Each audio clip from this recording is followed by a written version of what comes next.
Harvey from the Progressive Unionist Party.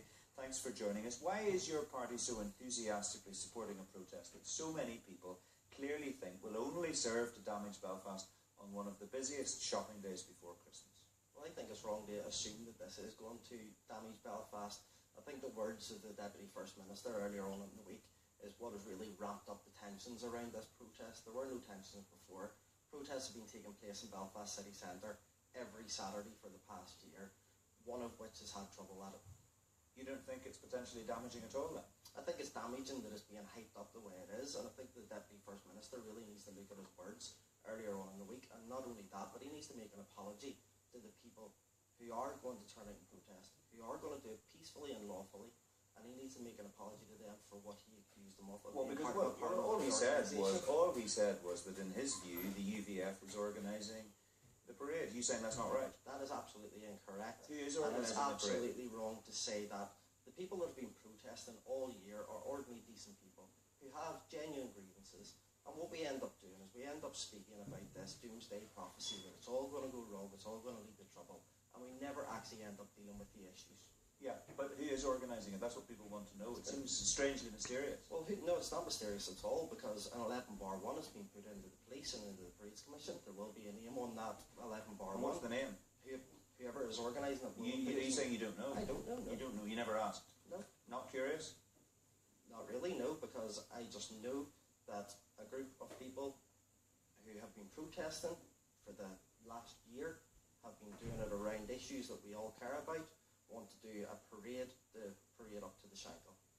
And what about the business owners in the centre of Belfast who are very concerned about the impact it will have on their trading on Saturday throughout the day? Do you have any concern for them at all? I don't think it will have any impact on their trade from the point of view of the protesters.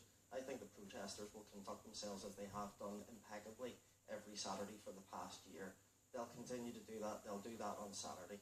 What we are worried about is the hype that's been built up around this, and that blame falls squarely on the foot of the Deputy First Minister.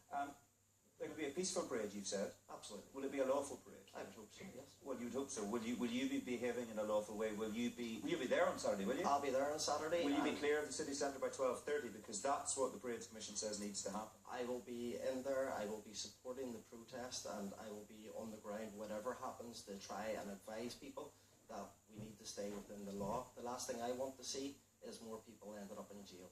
That's not what we want to see. We want to see a peaceful parade and a lawful parade. Okay, so you will be, and just to be clear, you will be encouraging people to move out of the centre of Belfast by 12:30, because that's what the determination says need to happen. I'll be encouraging people to stay within the law. Okay, and will you be making it clear to people that if they don't do that, they stand the possibility of being arrested? We've just heard from the Minister, Arlene Foster, who said people need to think long and hard about that, because it has a very long-term impact on them. Let's make this very clear. We haven't done anything else for the past year. We will continue to do the same as we've been doing for the past year, encouraging people that it needs to be peaceful, lawful, and that's how we get our message across.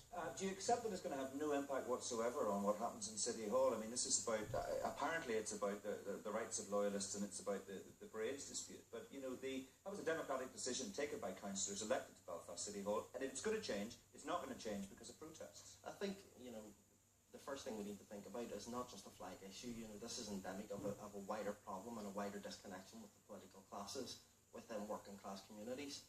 And we have had this problem for the past year. None of the issues have been dealt with. Nobody wants to deal with them. They just want to talk it up into a doomsday prophecy and discredit it. When are they actually going to start dealing with the issues? Okay, so your position on it this evening is that it will happen, it will be peaceful, and it needs to be lawful, and you don't think that there's going to be any trouble on Saturday? No, I don't think so, and I think Belfast is big enough, and it's brave enough and good enough to cope with a peaceful protest and the shoppers going about their own business. Is that going to be the end of it? Will businessmen be allowed to get on with their business then in the run-up to Christmas, or will there be more protests? There'll be a protest every Saturday, as there always has. But not on this scale? Not on this scale. Okay. We leave it there, Jonny Harvey. Thank you very much indeed for joining us. Now, something